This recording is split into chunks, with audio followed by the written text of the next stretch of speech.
सुंदर होता है मन सुंदर।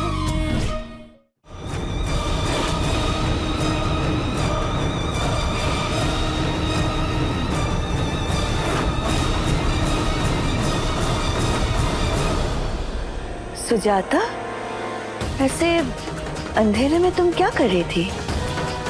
और ये पोटली में क्या है? भाभी, वो हमने अपने गहने पॉलिश के लिए सुनार को भिजवाए थे। बस वही गहने मंगवाए हैं। अब शादी अब गांव में होने वाली है, पहले से नहीं पता था ना, और सुबह जल्दी निकलना है, तो सुबह तो गहने मिल नहीं पाते। बस इसीलिए ये गहने देने आए थे यहाँ पे, और इसके पैसे दिए हमने इन्हें। आप जाइए। हाँ, धन्यवाद जी। सुजाता, कौन से गहने? मैं भी जरा देखूं, दिखाओ। भाभी, रहने दीजिए ना, आप क्या करेंगी देख के? वैसे खाम खा आप हमारे कीमती गहने देखेंगी और आपको जलन हो जाएगी। ठीक है, वैसे भी मेरे पास कीमती गहनों की कमी नहीं है। रखो अपने गहने अपने पास।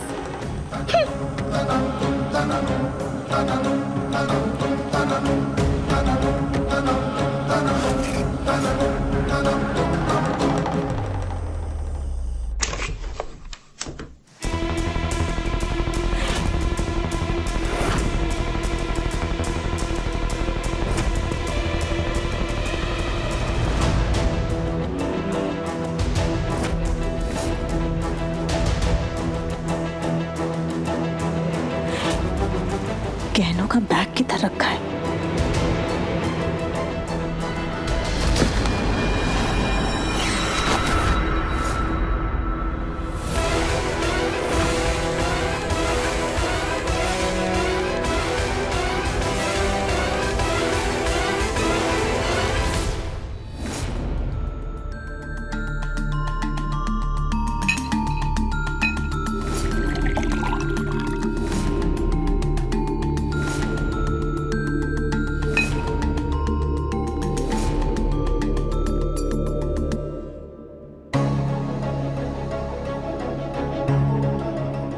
जी ने दवाई नहीं ली है, कैसे उनकी नाराजगी दूर करें? एक बार जाकर देखते हैं, शायद दरवाजा खुला हो।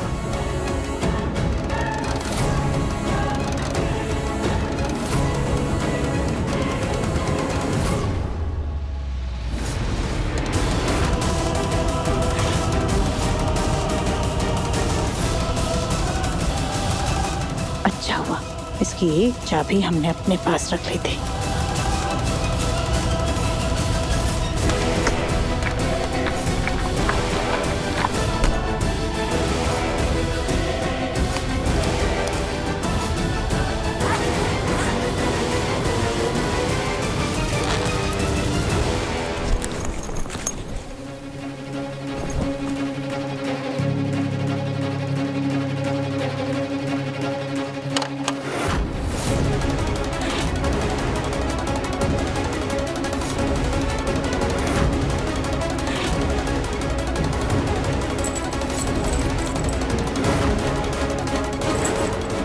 नकली बहू के लिए नकली हार।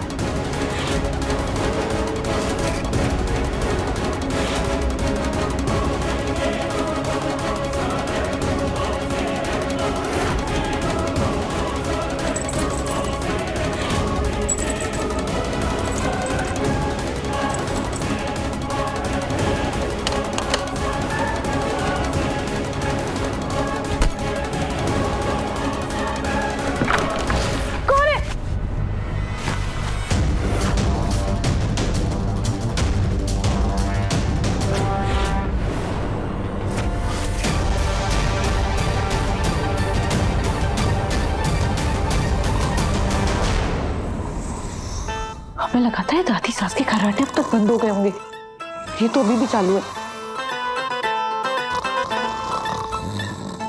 ये रुई भी काम नहीं कर रही।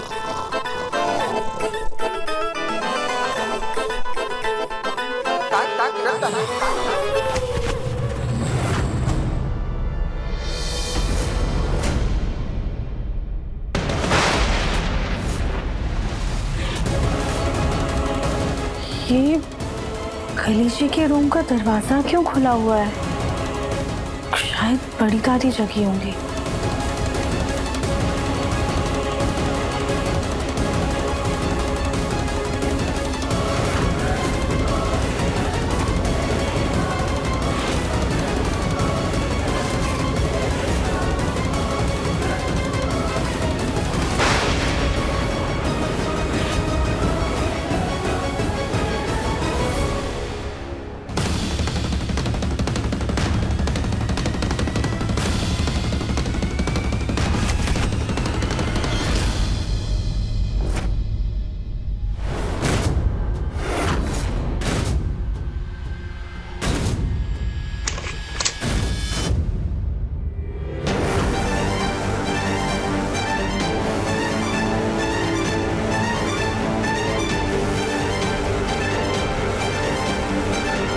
बड़ी आई खानदानी हार पहनने वाली।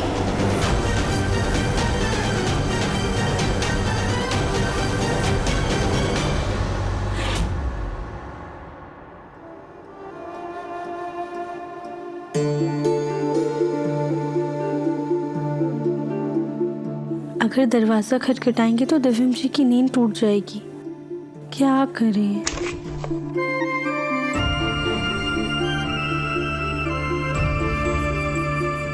आप जगे थे? दरवाजे पे खड़ी रहकर इतना जोर से खुसफुसाकर बातें करोगे ना राधिका, तो सिर्फ मैं नहीं, पूरा का पूरा मोहल्ला जग जाएगा। इतनी जोर से भी नहीं बोला था हमने। कुछ काम था, मुझे पसंद नहीं मेरे कमरे के बाहर खड़ा रहकर कोई चौकीदारी करे।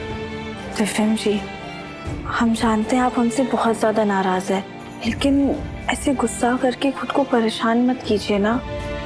जितनी घबराहट आपको हो रही है उतनी हमें भी है। लेकिन क्या? कोई चमत्कार हो जाएगा?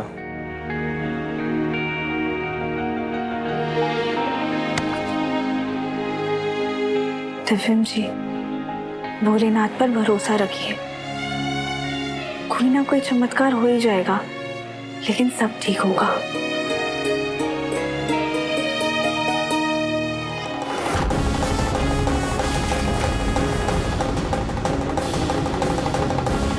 भगवान पे भरोसा तो हमें भी है। पहले उस कली को घर से बाहर करते हैं, फिर इस गोल मुखी को भी आउट कर देंगे।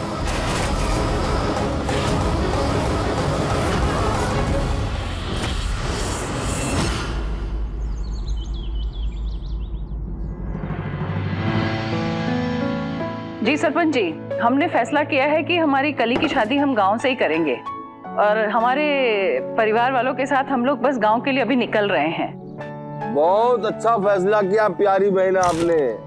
अब तो कली का ब्याह पूरे गांव की जिम्मेदारी होगी और हाँ, उसकी शादी में कोई भी अड़चन नहीं आने देंगे।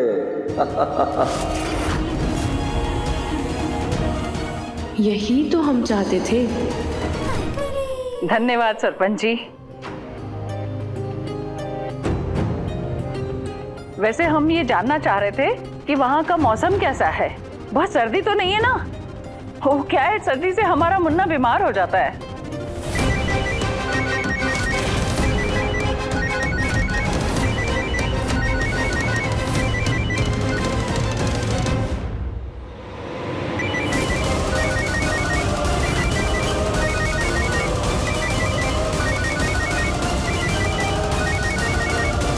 कली जी, आपका फोन कब से बज रहा है? हाँ नौकरानी जी, हमें सुनाई दे रहा है। वो दर्जी का फोन है, हम बात करके आते हैं।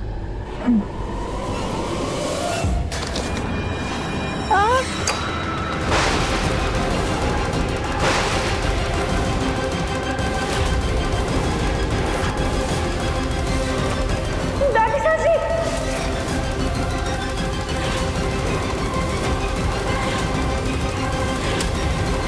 हे भगवान,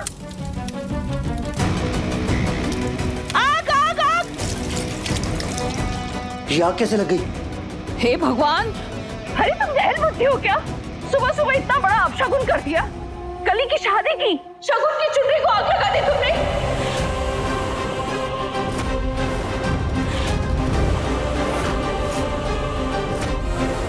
नहीं नहीं मालकिन, हम तो बस जा रहे थे। वो तो कली जी से टकरा गए ना, तो गिर गया गलती से दिया। नौकरानी जी, आप झूठ क्यों बोल रही है? हमने तो आपको छुआ भी नहीं, आप हम पे इल्जाम क्यों लगा रही हैं? कली जी, आपका पैर हमारे पल्लू पे पड़ा था, इसलिए हम लड़खड़ा गए। अच्छा ठीक है, अब जो हो गया सो हो गया। जीजी आप परेशान मत होइए, मैं बाजार से ऐसी ही चुनरी मंगवा देती हूँ। तुम दिव्यम और कली की शादी से 4 कोस दूर रहो, हमें और कोई अपशगुन नहीं चाहिए। बस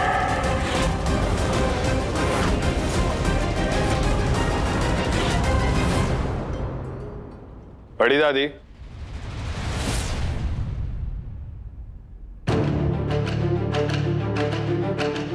एकदम सही कह रही हैं आप। राधिका, अगर तुमसे काम नहीं होता तो मत करो ना, लेकिन मुझे मेरी शादी में अब कोई अपशगुन नहीं चाहिए।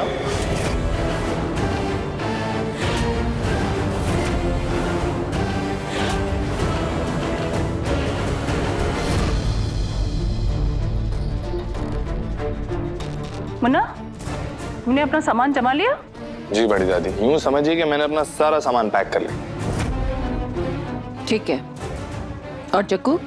जी बुआ। गाड़ियाँ कितनी देर में आने वाली है? बस 2-3 घंटे में आ ही जाएंगी बुआ। ठीक है, तो तुम सब लोग भी अपना अपना सामान बांध लो, टाइम से निकलेंगे। जी बुआ जी।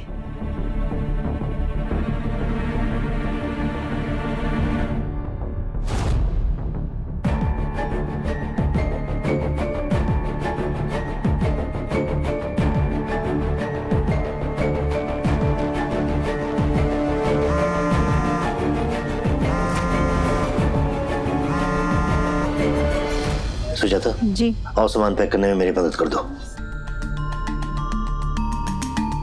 सुनो गेंदा फूल, हमारे कमरे में जाओ, साइड की टेबल पर एक फोन डायरी पड़ी होगी, उसे लेकर आओ, और कली से कहना वो खानदानी हार भी लेकर आए। जी मालकिन। और तुम उस हार को हाथ मत लगाना।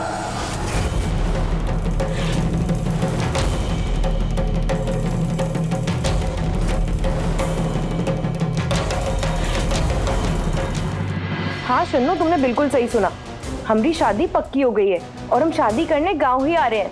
एक बार फेरे पड़ जाने दो, तुम्हारे पैसे तुम्हारे मुंह पर फेंक के मारेंगे हम।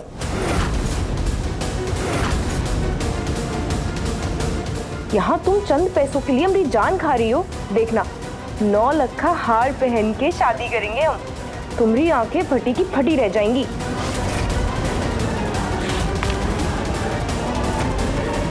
कली, तुम्हारी डींगे ना हम बहुत समय से सुनते आ रहे हैं। अब जब तक तुम्हारी शादी नहीं हो जाती ना, हमें तुम पर कोई भरोसा नहीं है। खैर, हम तुम्हें भिलाई का नया नंबर दे रहे हैं, उसे लिखो और उसमें पैसे डाल देना। हाँ रुको, लिखते हैं।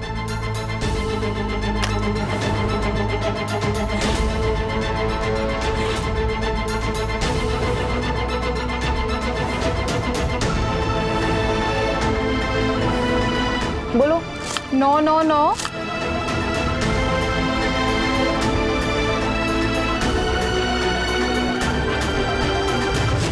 हाँ, लिख लिया नंबर, संभाल कर रख देंगे। और तुम थोड़ा इंतजार और करो, हमने कहा बिलाई मोलाई के पैसे दे देंगे। चलो फोन रखो और हमें परेशान मत करो। बाय। कली जी।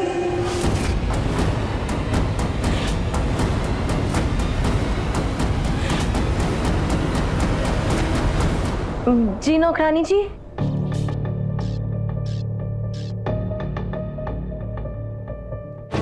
वो मालकिन ने आपको खानदानी हार लेकर आने बोला है।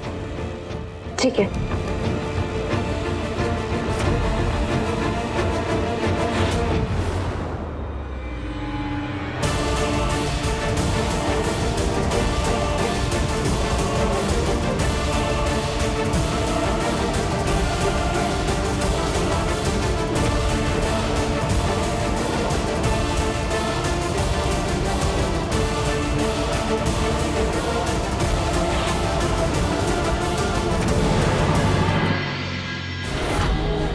एक बार फोन करके देखते हैं, आखिरकार पता तो चले कौन है जो कली जी को परेशान कर रहा है।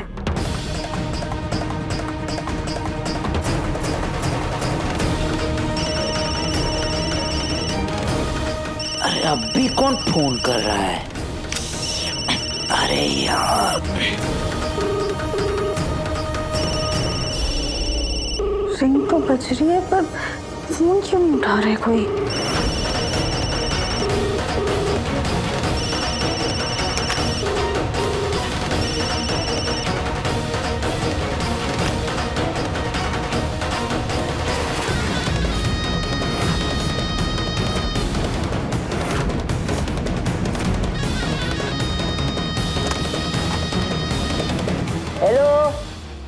रानी जी। जी वो आपको दादी सास जी बुला रही हैं, गाड़ी में सामान रखवाना था। ठीक है, आप चलिए, हम आते हैं। जी।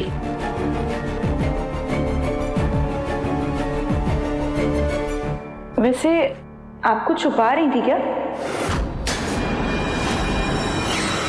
हाँ, नहीं नहीं, हम कुछ नहीं छुपा रहे। हम क्यों छुपाएंगे? आप चलिए, हम आते हैं। जी ठीक है। Hello hello.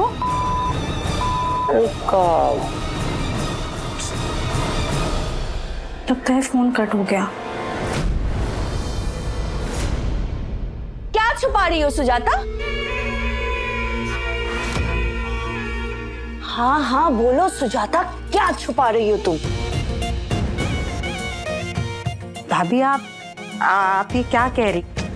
मैं ये कहना चाहती हूँ सुजाता, पता नहीं क्यों कल रात से मुझे तुम पर शक सा हो रहा है। ऐसा लग रहा है कि तुम कुछ तो छुपा रही हो। भाभी वो क्या है ना, जिंदगी में जब इंसान ऐसे खाली बैठा होता है ना बहुत समय तक, तो उसके दिमाग में ऐसे फालतू के जासूसी ख्याल आते रहते हैं। अब क्या ही करे सुजाता, सबकी किस्मत तुम्हारी तरह नहीं है ना।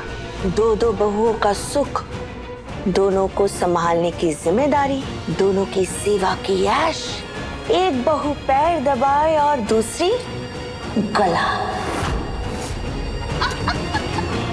अब भाभी आपके चेहरे पर, आपके फेस पे कुछ लगा है, लाइए हम साफ कर दें। कहाँ? हाँ लाइए, एक मिनट। हाँ हाँ हो गया। हाँ ये तुमने क्या किया सुजाता? जिन्हें दूसरों पर हंसने का शौक होता है ना भाभी, उनका यही हाल होना चाहिए। सुजाता तुम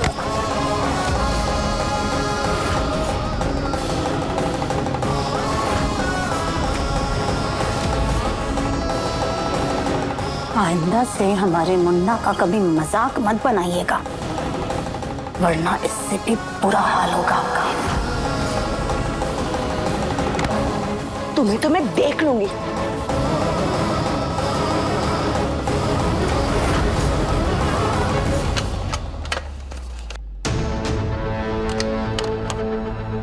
मालकिन, वो हम सामान नीचे ले जाने के लिए आए हैं। हाँ, ये सब सामान नीचे ले जाओ।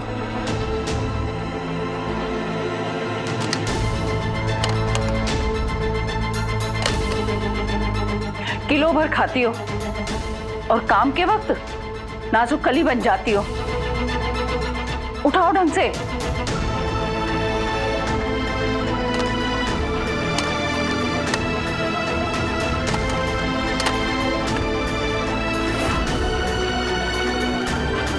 ये झोला भी ले जाओ।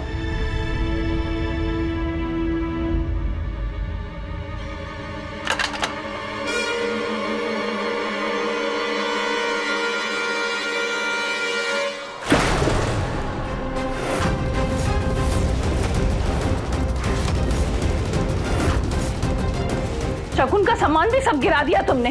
तुमसे एक काम नहीं होता है। माफ कीजिएगा मालकिन, हम अभी उठा देते हैं। कोई जरूरत नहीं है, हम खुद उठा लेंगे। शगुन की सुपारी तक तुमने गिरा दी।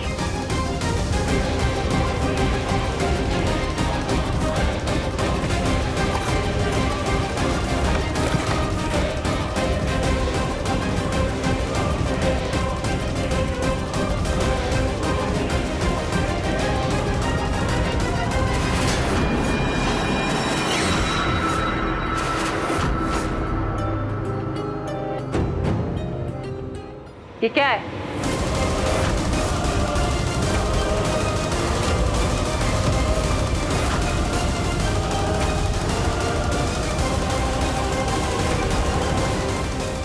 मेरी शादी की आधी फटी हुई फोटो यहाँ क्या कर रही है? प्रभा, सुजाता, कविता,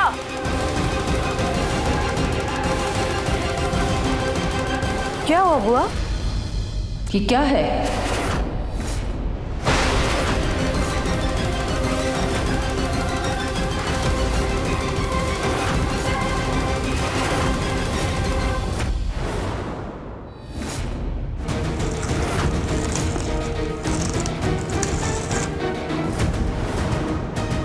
ये फोटो तो हम फेंकने वाले थे, दादी सास के हाथ कैसे लगी?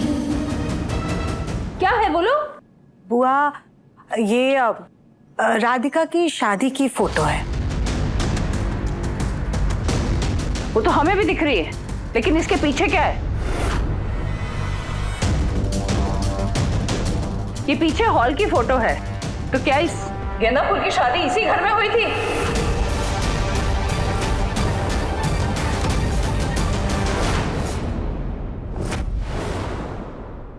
जी, अगर आपको ये तस्वीर मिल ही गई है तो इसका मतलब ये भोलेनाथ का संकेत है। भोलेनाथ चाहते हैं कि आपको सच्चाई का पता चले।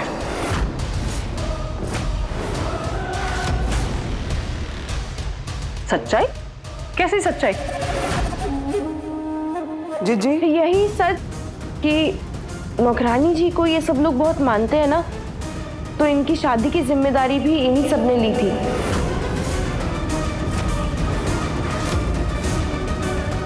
तुम्हें पता था ये? जी दादी सास जी।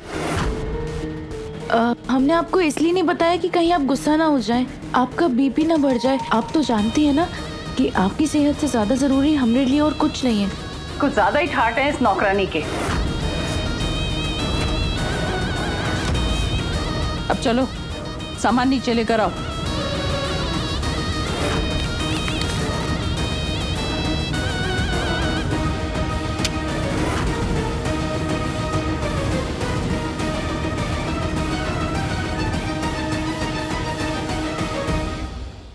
माफ कीजिएगा, कल रात को दादी सास जी की तबीयत बहुत ज्यादा खराब हो रही थी। उनका दिल बहुत जोरों से धड़क रहा था, उनकी सांसें उखड़ रही थी, तो इसलिए हमें बात घुमानी पड़ी। हमें अपना हर एक कदम बहुत ध्यान से लेना होगा। लेकिन हमें एक बात समझ में नहीं आ रही है कि हमारी शादी की फोटो आपके कमरे में क्या कर रही है?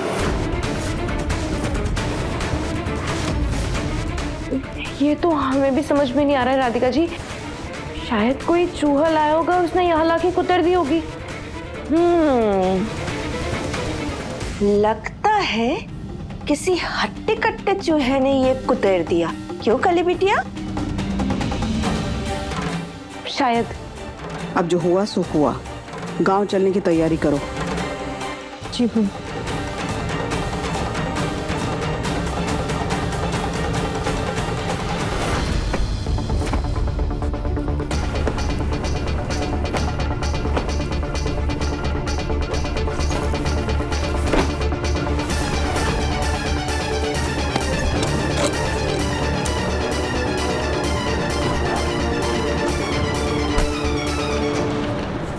जी, ये आप क्या कर रहे हैं? आप तो हमेशा हर काम सलीके से और सही तरीके से करते हैं ना। क्या फायदा है? मेरी जिंदगी सही से नहीं चल रही यहाँ पे। कपड़े सही सलीके से रख के क्या ही मिलने वाला है मुझे? दिव्यम जी, आप ना भोलेनाथ पर भरोसा रखिए प्लीज। हाँ, भोलेनाथ पर भरोसा रखिए दिव्यम जी, सब कुछ ठीक हो जाएगा। ये वाला ज्ञान मत देना मुझे। तुम सब लोगों के नाटक ने मिलकर मेरी जिंदगी को बर्बाद करके रख दिया है और कुछ ठीक नहीं हो रहा, और यही सच है।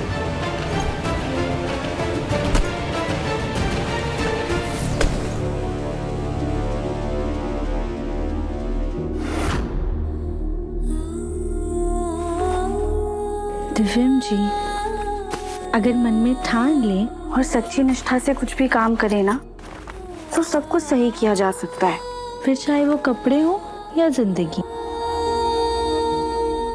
देखिए, जब कपड़े फट जाते हैं तो उन्हें सिलवा लिया जाता है, गंदे हो जाएं तो धो लिया जाता है, और जब उनमें सिलवटें पड़ जाए ना तो प्रेस कर लिया जाता है। वैसे ही जिंदगी में कितने भी ट्विस्ट एंड टर्न आए, ऐसा लगे कि जिंदगी खराब हो गई है, अगर हमारा मन सच्चा हो ना तो भगवान हमें अपनी जिंदगी को सही करने का एक मौका जरूर देते हैं। आप बस थोड़ा सा इंतजार कीजिए, भगवान की कृपा से ना सब कुछ सही हो जाएगा। मुझे ना पता नहीं राधिका, ये जो ज्ञान के इतने बड़े बड़े मोती जो तुम बांट रही हो ना, ये तुम्हारी पॉजिटिविटी है, तुम्हारी बेवकूफी, जो भी है थोड़े वक्त में तो पता चल ही जाएगा।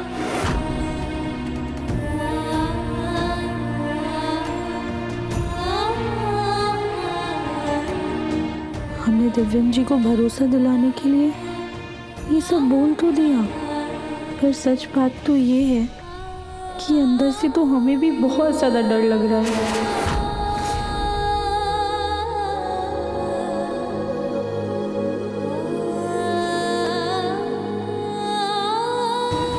थैंक यू भोलेनाथ, हमारे मन में डर आया और आप हमारे सामने आ गए। हमें आप पर पूरा भरोसा है, आप हमारे साथ कुछ भी गलत नहीं होने देंगे। चलो चलो जल्दी जल्दी जल्दी। अरे आ रहा हूँ एक से। हाँ आओ ना। अरे जगह दो, थोड़ा थोड़ा तुम बैग उठा भी लो। भैया इतना सारा सामान? अरे मेरा सामान तो बस इसमें है, ये सारा कविता का सामान है। भाभी आपकी शादी नहीं है जो इतना सारा सामान लेकर चल रही हैं। क्या सुजाता तुम भी? मैं घर की बड़ी बहू, गांव में हमारा रुबाब है, बड़ी बहू रानी की शान और शौकत सबको दिखनी चाहिए, है कि नहीं? भाभी शान और शौकत रुबाब कपड़ों से और जेवर से नहीं आता है, सम्मान से मिलता है, जो हमारा है। इसे सम्मान नहीं घमंड कहते सुजाता, और ये तुम्हारे घमंड का ही नतीजा है कि आज तुम्हें एक गांव की गवार बहू मिल रही है। इसीलिए गांव की ताज तुम्हें ही मुबारक हो। ज्यादा इतराइए मत भाभी, कहीं ऐसा ना हो कि हमारे सर का ताज आपके सर मर दिया जाए। सुजाता तुम। कविता चुप, तुम दोनों हद करते हो, कहीं भी शुरू हो जाती हो।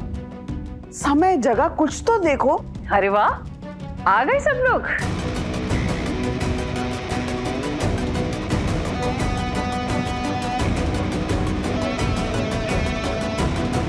प्रभा, गेंदा फूल ने हमारा सामान गाड़ी में रख दिया है ना?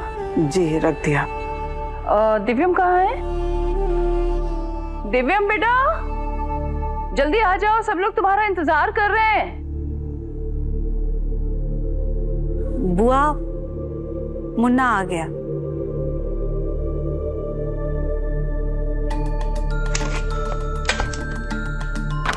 चलो सब लोग आ गए तो समय से निकल जाते हैं। आप सब लोग बाहर चलिए, हम दरवाजा बंद करके अच्छे से आते हैं। गोलू भैया ये हमारा बैग भी रखवा दीजिएगा। हाँ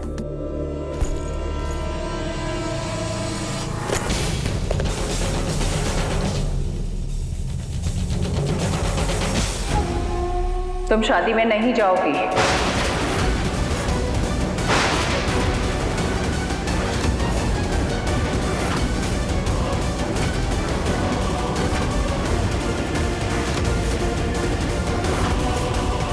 तुमने आज सुबह ही इतना बड़ा अपशगुन किया है और हम नहीं चाहते कि तुम्हारे अपशगुन के साथ कहीं ये शादी भी रुक जाए। इसलिए तुम घर की देखभाल करो, तुम शादी में नहीं जाओगी। लेकिन जीजी वहां पर इतना काम होगा ना, मतलब कपड़े इस्त्री करने होंगे, खान पान का देखना होगा, खाना देना होगा हम सब लोगों को, और वहां पे कोई नौकर भी नहीं होगा, तो पूरे परिवार की जिम्मेदारी लेने के लिए कोई तो होना चाहिए ना। तुम गांव के तौर तरीके भूल गई हो क्या? तुम जाके वहां खड़ी होगी और 10 लोग तुम्हारा हाथ बटाने आ जाएंगे, वहां सब हो जाएगा। इसकी हमें कोई जरूरत नहीं है वहां।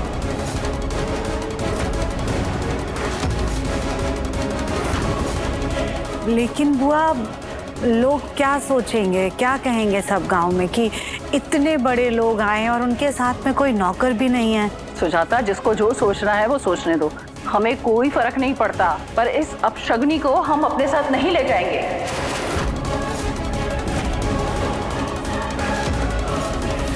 अपशगुनी का तो नहीं पता, लेकिन सही तो कह रही है बड़ी दादी। क्या जरूरत है राधिका की वहां पे आने की? मुझे तो नहीं लगता कि राधिका को हमारे साथ आना चाहिए। उससे तो अच्छा है कि राधिका को यहीं रहने देते। राधिका आराम करो तुम यहाँ पे, ऐसा हो तो मेले में हो आना। दुखी होने की कोई जरूरत नहीं है। हाँ हाँ बिल्कुल।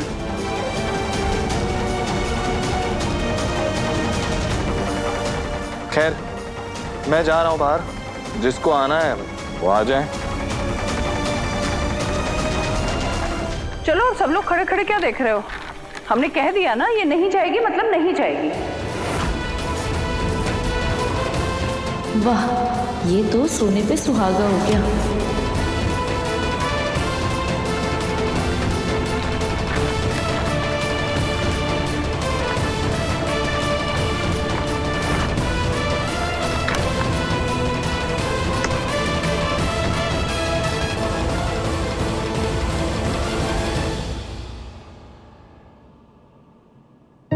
हे भोलेनाथ, अभी थोड़ी देर पहले ही आपने हमारे मन में उम्मीद जगाई थी और अब वापस से उसकी लौ बुझा रही।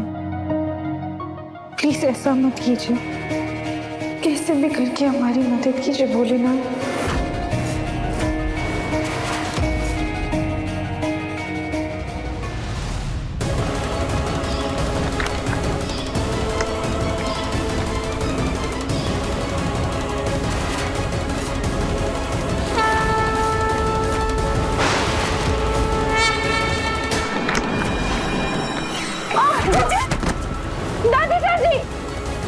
दादी, अरे बुआ जी, क्या हो गया? हमारा पैर। गोलू बेटा, डॉक्टर को फोन करो।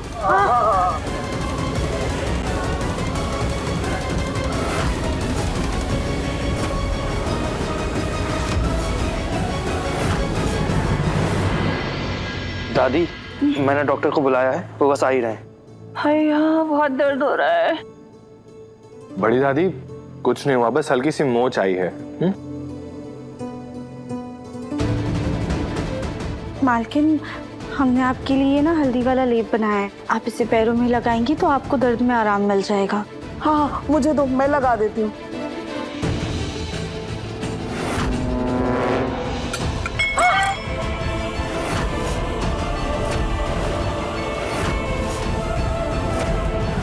तुम्हारी बुरी नजर की वजह से ये सब कुछ हुआ है।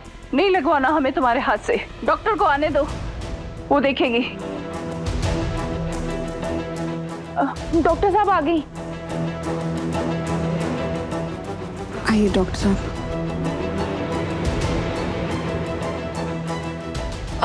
डॉक्टर साहब क्या हुआ है? इनके पाँव में काफी गहरी मोच आई है और इनको आराम की सख्त जरूरत है।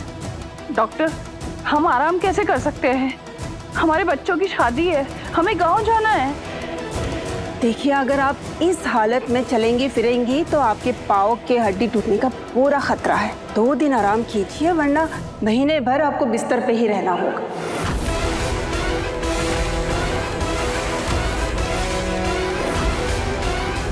हाय भैया, अब हमारी शादी कैसे होगी?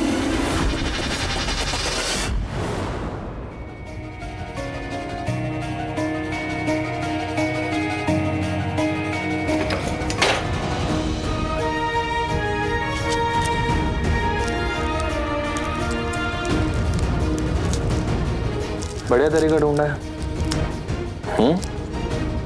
आंसू छुपाने का।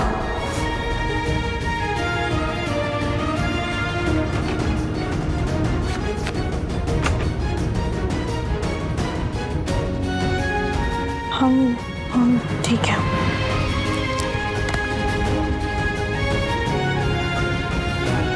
तुम कितनी ही कोशिश कर लो राधिका, बड़ी दादी के दिल में खुद के लिए जगह कभी नहीं बना पाओगी। उनका दिल नहीं जीत पाओगी तुम। जी, हम ये सब बड़ी दादी का दिल जीतने के लिए नहीं कर रहे, हमें सच में उनकी बहुत फिक्र है। इस फिक्र के चलते ही तो सच उनके सामने कभी आ नहीं पाया ना राधिका। और बड़ी दादी से ये उम्मीद मत रखना कि उन्हें तुम्हारी ये फिक्र, तुम्हारा ये प्यार, ये सब दिखेगा। कभी नहीं दिखने वाला उन्हें। लेकिन उम्मीद तो कभी नहीं छोड़नी चाहिए ना। तुम्हारी ये उम्मीद और ये जो आंसू है ना, इन्हें रखो अपने पास।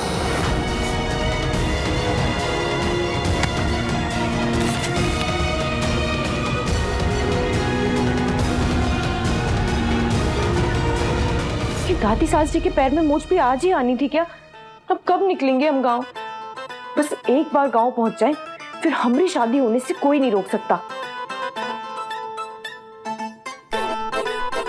वैसे एक बात तो माननी पड़ेगी, सिर्फ हवा है कि शहर के लोग बहुत तेज होते हैं।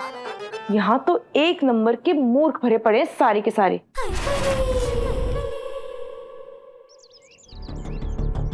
हाँ जी सरपंच जी, हम निकल गए हैं, रास्ते में हैं, 3-4 घंटे में पहुंच जाएंगे। हाँ जी, धन्यवाद। जी, देखा आपने, कल रात को जब आप सो रही थी तो राधिका ने चुपके से आके आपके पैरों में लेप लगा दिया और आज आप अपने पैरों पे खड़ी हैं। इसी वजह से हम सब मिलकर गांव जा पा रहे हैं। हमारे हिसाब से तो ये डॉक्टर की दवाइयों का असर है, और तुमने कहा था इसलिए हमने गेंदा फूल को साथ में ले लिया, लेकिन हम उससे पूरा काम करवाएंगे वहां। जी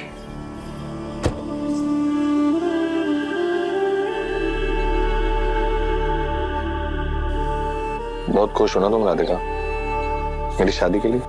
इसीलिए तो बड़ी दादी का पैर ठीक कर दिया तुमने। मुझसे भी देखा नहीं जा रहा था उनका दर्द, लेकिन उस वजह से शादी तो आगे बढ़ जाती ना।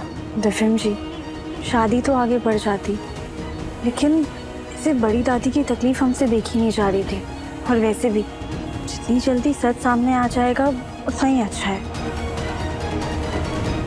चलो चलो चलो, चाय ब्रेक ओवर, गांव पहुंचना है, बहुत तैयारियां भी करनी है। चलो। हम जानते हैं भोलेनाथ, आप हमारे साथ हैं और आप हमारे और दिव्यम जी के रिश्ते को कुछ नहीं होने देंगे।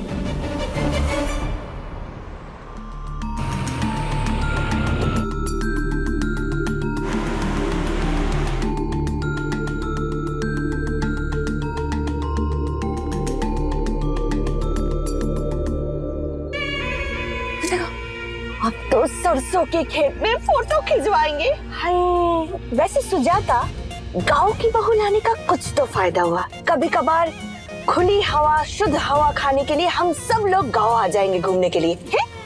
माँ, अब आप सुन रही हैं ना, कुछ नहीं बोलेंगे अब आप। तुम दोनों ना कहीं भी शुरू हो जाती हो, कम से कम गांव तो आने दो।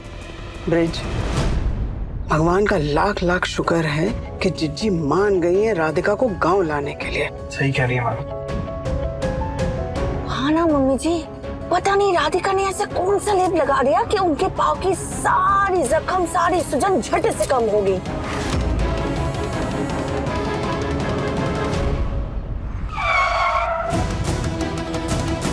क्या हुआ?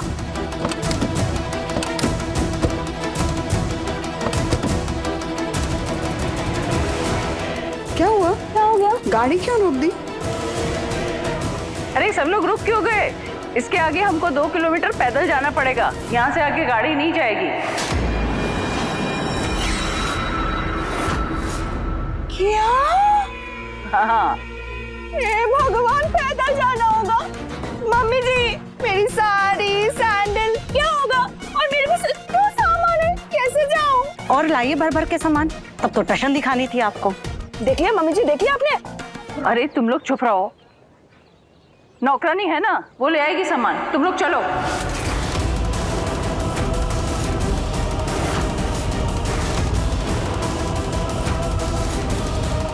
बड़ी दादी, ये नौकरानी इंसान भी है, कोलू का बैल नहीं है। इतना सारा सामान कैसे ले आएगी वो? मैं हेल्प करके आता हूँ। कोई जरूरत नहीं है, नौकरानी के होते हुए अगर हम सामान उठाकर जाएंगे तो हमारी क्या इज्जत रह जाएगी। तुम लोग चलो, गांव वाले मदद कर देंगे, और जरूरत के सामान के 3-4 बैग तो उठा ही सकती है ना वो।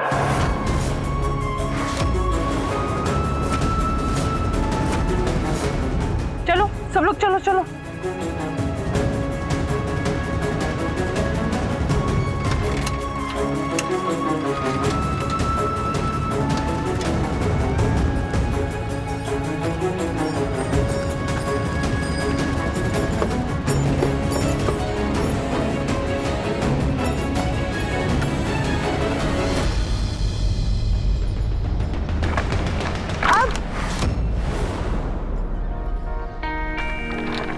ये क्या कर रही हो? ये लाओ। नहीं नहीं नहीं दिव्यम जी, बड़ी दादी ने देख लिया तो बहुत गुस्सा करेंगी। हाँ कोई बात नहीं, छोड़ो। नहीं नहीं ठीक है ठीक है।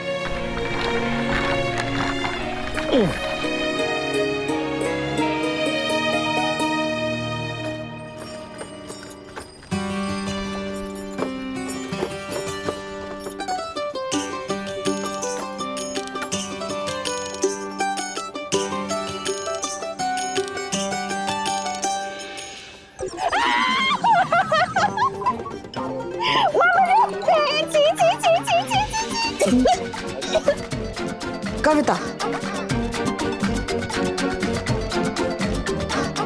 ये नजारा है देखने लायक।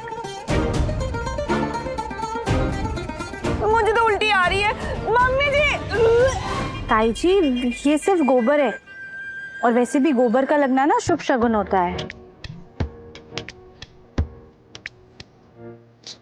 सीरियसली राधिका? हाँ मालिक। अच्छा ताई जी आप रुकिए, हम साफ कर देते हैं।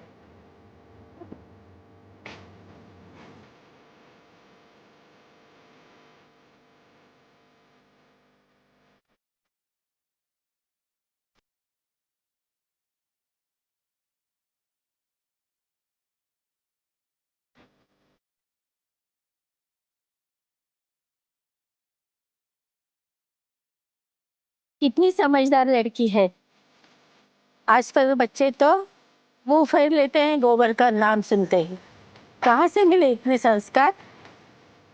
जी वो हम भी गांव जाते थे तो हमारे घर में ना पूरे घर को गोबर से लेपा जाता है, क्योंकि उससे घर की शुद्धि होती है। बिल्कुल सही कहा।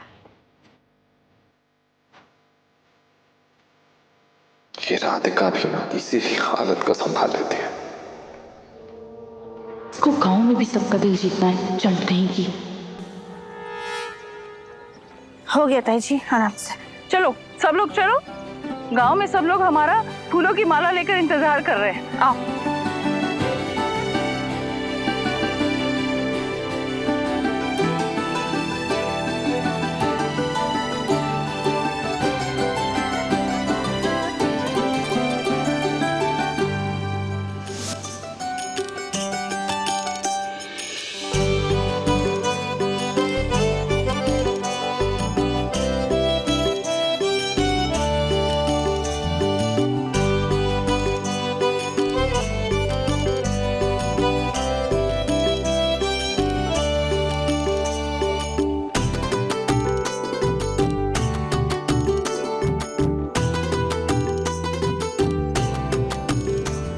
अरे रुको, वो नौकरानी है, उसे हाथ फैलाने की जरूरत नहीं है।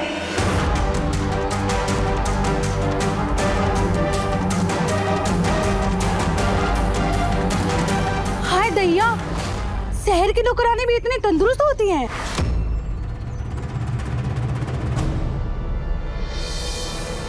तंदुरुस्त नहीं, कामचोर कहो कामिनी। आइए आइए।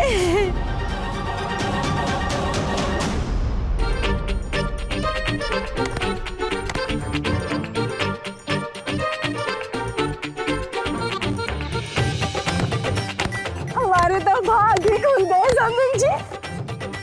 हमारे गांव में आपका स्वागत है समदन जी। आप कौन? तेरी की। हम आपको समदन जी कह रहे हैं, फिर भी आप हमसे पूछ रहे हैं कि हम आपके हैं कौन? सुजाता, ये फूल कुमारी हैं, कली की माँ।